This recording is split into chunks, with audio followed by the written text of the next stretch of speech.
গোলকগঞ্জৰ হালাকুৰাত drugs মাফিয়াৰ আক্ৰমণৰ বলিহৰ ৰূপজ্যোতি দে আজি ভুক্তভোগী পৰিয়ালে হালাকুৰা আৰক্ষী পহৰা চকী ঘেৰাও কৰে। নিশা হালাকুৰা বজাৰৰ পৰা ৰূপজ্যোতি দে নামৰ যুৱকজনে দোকান বন্ধ কৰি ঘৰ আহি থাকোঁতেই ঘৰৰ সন্মুখত এজন ড্ৰাগছ আসক্ত যুৱকক দেখা পাই ঘৰৰ সন্মুখৰ পৰা আঁতৰ হ'বলৈ কয়।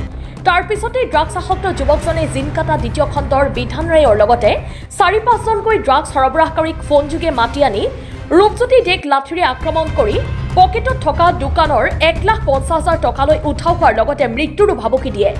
ঘটনা সম্পৰ্কে হালাকুৰা পহৰা চকীত নিশাই এজাহাৰ দাখিল কৰে যদিও আৰক্ষীৰ ভূমিকাত সন্দেহ জাগিছে ভুক্তভোগীৰ পৰিয়ালৰ। উল্লেখ্য যে ইয়াৰ পূৰ্বে বিধান নামৰ যুৱকজনে ড্ৰাগছ সৰবৰাহ কৰাৰ অভিযোগত গ্ৰেপ্তাৰ হৈ জেল হাজতলৈ গৈছিল। আনহাতে ৰূপজ্যোতি দে বৰ্তমান ধুবুৰী চিকিৎসালয় মহাবিদ্যালয়ত ভৰ্তি হৈ আছে। যোৱাকালি 10টামান বজাত মই দোকান বন্ধ কৰি ঘৰত আহি আছোঁ।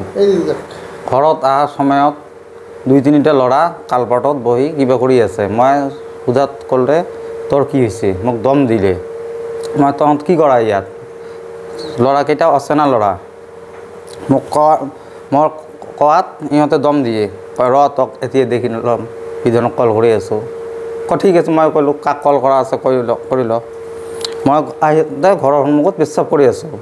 তাতে গাড়ী লৈ আহি ৫-৬টামান ল'ৰা গাড়ীৰ পৰা আহি মোক পূৰা মাৰধৰ কৰে। মাৰধৰ কৰাৰ পিছত মোৰ ১.৫ লাখ টকা আছিল, ১.৫ লাখ টকা ছিনতাই কৰি লয়। তাৰপিছত মোক প্ৰাণে মাৰাত ধমকি দিয়ে আৰু কয় তোৰ ঘৰত ড্ৰাগছ থৈ দিম, ড্ৰাগছে ফচাই দিম তোক।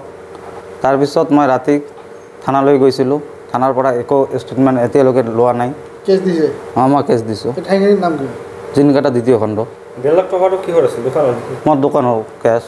টকালৈ উধা হৈছে? অঁ, প্ৰাণে মৰাৰ ভাবুকি দিছে। কোনে দিল তোমাক? পিটিলে কোনে? বিধান নামৰ ল'ৰাজনে। ঘৰ ক'ত? আমাৰ জিনকাটাৰে ড্ৰাগছৰ বিজনেছ কৰে। বিধান কি কৰে? ড্ৰাগছৰ বিজনেছ কৰে।